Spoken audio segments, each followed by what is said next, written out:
दोस्तों अक्सर हम अपने आसपास पाए जाने वाले कीड़े मकोड़ों को देखकर उन्हें एक तुच्छ सा जीव समझने की गलती कर बैठते हैं। लेकिन आपको बता दें कि दुनिया भर में जितनी मौतें एक्सीडेंट से होती हैं उससे कहीं ज़्यादा मौतें इन कीड़े मकोड़ों के काटने से होती है। छोटे से दिखने वाले इन कीड़ों का घाव इतना ज़्यादा घातक होता है कि कई बार तो ये इंसान की जान भी ले लेते हैं। आज की अपनी इस वीडियो में हम आपको ऐसे ही खतरनाक कीड़ों से मिलवाने वाले हैं। इनमें से एक कीड़ा इतना खतरनाक है कि सांप जैसे जहरीले शिकारी जानवर को भी अपना शिकार बना लेता है। तो दोस्तों कौन से हैं ये कीड़े और क्या है इनकी खासियत, अगर आप भी जानना चाहते हैं तो इस वीडियो में अंत तक जरूर बने रहिएगा। तो चलिए बिना टाइम वेस्ट किए हुए वीडियो को स्टार्ट करते हैं। दोस्तों सबसे पहले मैं जिस कीड़े की बात करने जा रहा हूँ वो है जायंट वाटर बग, जिसे देसी भाषा में पनबिछिया भी कहते हैं, यानी पानी वाला बिच्छू। वैसे जायंट वाटर बग का नाम सुनकर ही आप समझ गए होंगे कि ये कीड़ा विशालकाय होने के साथ साथ पानी के अंदर पाया जाता है। यहाँ आपका सोचना बिल्कुल सही है, ये कीड़ा स्वच्छ पानी वाली नदियों, झीलों और तालाबों में पाया जाता है। ऑस्ट्रेलिया, अमेरिका और ईस्ट एशिया में पाया जाने वाले इस कीड़े को कई अलग अलग नामों से भी जाना जाता है, जिसमें toe biters, Indian toe biters, alligator ticks, alligator fleas, alligator pincers जैसे नाम शामिल हैं और ये सभी नाम इनके खौफनाक होने को दर्शाते हैं।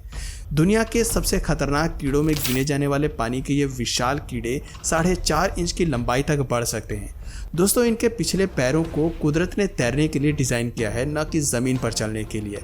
वहीं इनके आगे के पैर पिछले पैरों की तुलना में मजबूत, बड़े और कुछ छोटे होते हैं, जिनका इस्तेमाल ये अक्सर अपने शिकार को पकड़ने के लिए करते हैं। जायंट वाटर बग के पास 2 बड़े और शक्तिशाली डंक भी होते हैं, जिसका इस्तेमाल ये अपने शिकार को काटने या अपने शिकार के शरीर में एंजाइम इंजेक्ट करने के लिए करते हैं।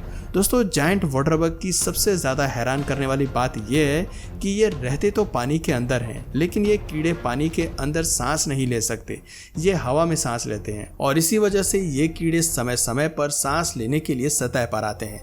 दोस्तों इनकी एक और सबसे बड़ी विशेषता ये है कि ये सांस लेने के लिए अपनी लंग्स का इस्तेमाल नहीं करते, बल्कि इनके पेट पर खास तरह की 2 ब्रीथिंग ट्यूब्स होती हैं, जिसकी हेल्प से ये हवा में ही सांस लेते हैं। दोस्तों जायंट वाटर बग्स एक चालाक शिकारी होते हैं। ऐसा इसलिए क्योंकि जब इन्हें शिकार करने का मन होता है तब ये बड़े चालाकी से पानी के तल में किसी पत्थर या किसी जलीय पौधे के अंदर छुपकर चुपचाप बैठ जाते हैं और तब तक बैठे रहते हैं जब तक कि इनका शिकार इनकी पहुंच में नहीं आ जाता। और जैसे ही इनका शिकार इनके करीब आता है ये उस पर झपट्टा मारकर अपने सामने के पंजे से उसे पकड़ लेते हैं। दोस्तों ये कीड़ा इतना खतरनाक है कि ये छोटी मछलियों को भी मार कर खा जाता है और कई बार तो कछुओं के बच्चों को भी अपना शिकार बना लेते हैं। घिनौना सा दिखने वाला ये कीड़ा जब किसी को पकड़ता है तो अपनी लार अपने डंक की मदद से शिकार के शरीर में छोड़ देता है। इसका लार इतना खतरनाक होता है कि इससे इसके शिकार को तुरंत लकवा मार जाता है और फिर थोड़ी ही देर में वो मौत की नींद सो जाते हैं, जिसके बाद ये कीड़ा बड़े मज़े से अपने भोजन को खाता है। दोस्तों जायंट वाटर बग को कई बार अपने से बड़े जीवों को भी शिकार करते हुए देखा गया है। इनमें सांप जैसे जहरीले शिकारी जानवर भी शामिल हैं। लेकिन सांप को अपना शिकार बनाना इन कीड़ों के लिए इतना भी आसान नहीं होता, क्योंकि ये दोनों ही एक खतरनाक शिकारी होते हैं। इसलिए इनके बीच एक ज़बरदस्त फाइट देखने को मिलती है। हालांकि अंत में जीत इस कीड़े की ही होती है। ये अपने जहरीले लकवाग्रस्त लार को अपने लंबे डंक की मदद से सांप के शरीर में इंजेक्ट कर देता है। इनके लार में न्यूरोटॉक्सिन होता है, जो न सिर्फ इनके शिकार को पूरी तरह से पैरालाइज करता है, बल्कि शिकार के शरीर के इंटरनल ऑर्गन्स को तरल बनाना भी शुरू कर देता है, ताकि जब ये कीड़े उन्हें अपना भोजन बनाएं तब उन्हें अपने शिकार को पचाने में आसानी हो। दोस्तों आमतौर पर ये कीड़े इंसानों से दूर रहना ही पसंद करते हैं, इसलिए जब इनका सामना इंसानों से होता है तो ये कीड़े उनके सामने मरने का नाटक करने लगते हैं। लेकिन अगर इन्हें सामने वाले से खतरा महसूस होता है तब ये डंक मारने से पीछे भी नहीं हटते। वैसे जब ये कीड़ा किसी इंसान को काटता है तो उससे इंसान को ज़्यादा नुकसान तो नहीं पहुंचता, लेकिन इसका दर्द बहुत ही ज़्यादा खतरनाक होता है और ये दर्द कई दिनों तक ऐसे ही बना रहता है और अगर सही समय पर इलाज नहीं मिला तो ये व्यक्ति के लिए घातक घाव भी बन सकता है। दोस्तों अगर बात करें इन कीड़ों के प्रजनन की तो इनमें मादा प्रत्येक संभोग के बाद लगभग 4 की संख्या में अंडे देती है और मादा ये अंडे नर के पंखों पर देती है। हालांकि इनमें जो नर होते हैं वो 100 अंडे तक के बैच को कैरी कर सकते हैं। इसका मतलब ये है कि पानी के ये बड़े कीड़े पूरी तरह से समाप्त होने से पहले 30 बार तक मिलन कर सकते हैं।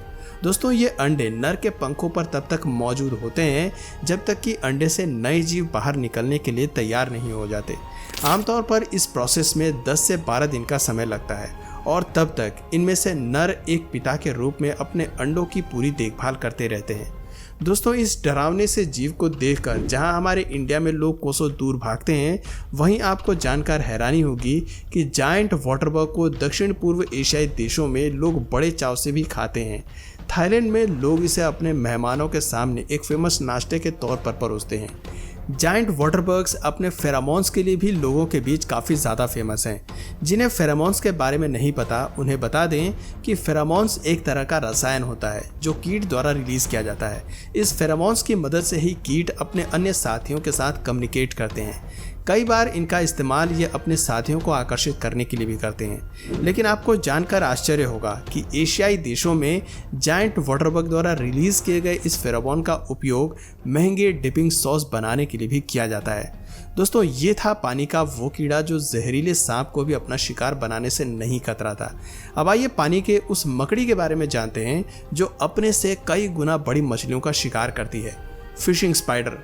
फिशिंग स्पाइडर के नाम से जानी जाने वाली ये मकड़ी यूएसए, कनाडा, न्यूजीलैंड और यूरोप के कुछ देशों में झीलों और तालाबों के पास पाई जाती है। ये एक अर्धजलीय मकड़ी है जो आमतौर पर जलीय कीड़ों को अपना शिकार बनाती है, लेकिन इन मकड़ियों को छोटी मछलियों और मेंढकों का भी शिकार करते हुए देखा गया है। ये मकड़ी इतनी ज़्यादा ताकतवर होती है कि खुद से 4-5 गुना भारी मछलियों को पकड़ सकती है। लोगों के बीच ये मकड़ी डोलोमेडस के नाम से भी काफ़ी ज़्यादा फेमस है। इनमें मादा डोलोमेडस की लंबाई 3 इंच से ज़्यादा हो सकती है, जैसा कि अधिकतर मकड़ियों की दुनिया में होता है। वहीं डोलोमेडस में भी जो नर होते हैं वो मादा के आकार के आधे से भी कम के होते हैं। आकार में इस असमानता की वजह से कई बार इनमें मिलन के समय नर की जान पर खतरा मंडराने लगता है। दरअसल समागम के समय जो नर होते हैं वो मादा को खुश रखने के लिए अक्सर अपने शिकार को मादा को खाने के लिए दे देते हैं, लेकिन कई बार ये शिकार मादा की भूख को मिटा नहीं पाते, जिस वजह से समागम समाप्त होने के बाद वही नर उस मादा का भोजन बन जाते हैं। दोस्तों अक्सर देखा जाता है कि इनमें जो नर मकड़ी होती है वो मादा को अपनी तरफ आकर्षित करने के लिए पानी में एक खास तरह का फ्रीक्वेंसी वेव को छोड़ती है जो कीड़ों द्वारा उत्पन्न की जाने वाली फ्रीक्वेंसी से कम होता है। नर शायद इसलिए ऐसा करते हैं ताकि मादा गलती से नर को अपना शिकार न समझ ले। दोस्तों डोलोमेडस दिन के समय दरारों में रहते हैं और अंधेरा होने के बाद ही शिकार करने के लिए एक्टिव होते हैं। दोस्तों डोलोमेडस की एक और ख़ास बात यह है कि ये अपने शिकार का इंतज़ार ज़मीन पर करने की बजाय पानी के किनारे घात लगाकर बैठकर करती हैं। इनके शिकार पर मौजूद महीन बाल पानी की सतह के ऊपर और नीचे दोनों में इनके शिकार के हलचल का पता लगाने में मदद करते हैं, और जैसे ही इन्हें अपने शिकार की आहट महसूस होती है ये हरकत में आ जाते हैं और पानी की सतह पर स्केट करते हुए आगे बढ़ते हैं। और इससे पहले कि इनका शिकार पानी से निकलकर किसी सुरक्षित जगह पर चला जाए, ये अपने आगे वाले पैरों की मदद से शिकार को दबोच लेते हैं और अपने विषैले दांतों से उन्हें काटकर अपने शिकार के अंदर लक्वाग्रस्त करने वाले एक एंजाइम को इंजेक्ट कर देते हैं, जिससे कुछ ही देर में इनके शिकार के इंटरनल ऑर्गन सूख जाते हैं और फिर यह बड़े आराम से अपने शिकार को खींचकर पानी से बाहर ले आते हैं। तो दोस्तों अब आप हमें बताइए कि इन दोनों ही खतरनाक जीवों में से कौन सा जीव आपको सबसे ज़्यादा इंटरेस्टिंग लगा। अपनी राय हमें कमेंट सेक्शन में ज़रूर दीजिएगा।